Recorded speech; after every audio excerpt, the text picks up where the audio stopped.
Après plusieurs années de mobilisation citoyenne, le boisé des Estacades pourrait bien être sauvé. Avec l'aide de la Ville, la Fondation Trois-Rivières Durable pourrait acquérir le boisé des Estacades et ainsi le préserver d'un projet de tour à condo. C'est 20 ans de combat, 20 ans d'espoir.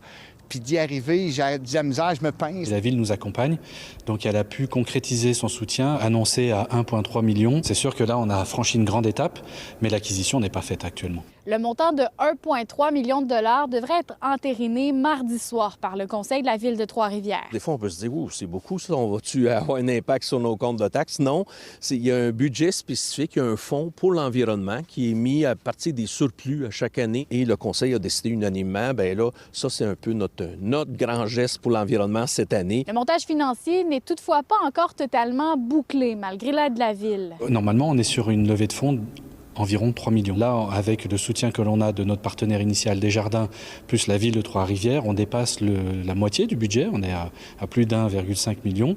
Donc, on est très heureux déjà d'en être arrivé ici. Et c'est sûr que ça va faire un effet boule de neige. En mai 2025, une étude menée par l'UQTR recommandait la protection formelle du boisé.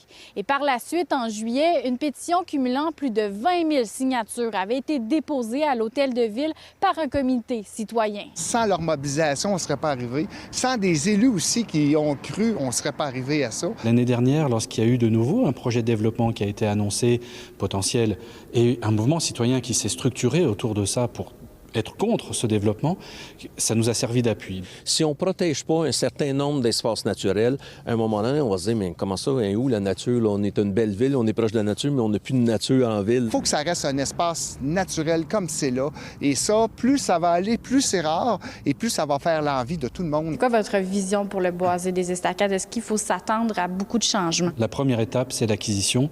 Et ça protège le milieu naturel. Ça veut dire qu'après, pour toujours, il est à l'abri de toute spéculation immobilière. Ensuite, alors on ne va pas en faire un parc d'attractions, mais simplement il va rester comme il est, un milieu naturel. Et si on peut mettre des panneaux de sensibilisation sur les espèces végétales ou animales qu'on peut voir, donc toute la biodiversité dont on peut parler, les milieux humides, voire même des bancs, un minimum quand même pour que les gens puissent en profiter dans de bonnes conditions, on sera très heureux de le faire. C'est ça la deuxième phase. Et puis le but, c'est de l'entretenir. Le boisé des Estacades est présentement entretenu par des citoyens. Une corvée de nettoyage y est d'ailleurs organisée le 26 avril. À Trois-Rivières, Frédéric Bacon pour Nouveau Info.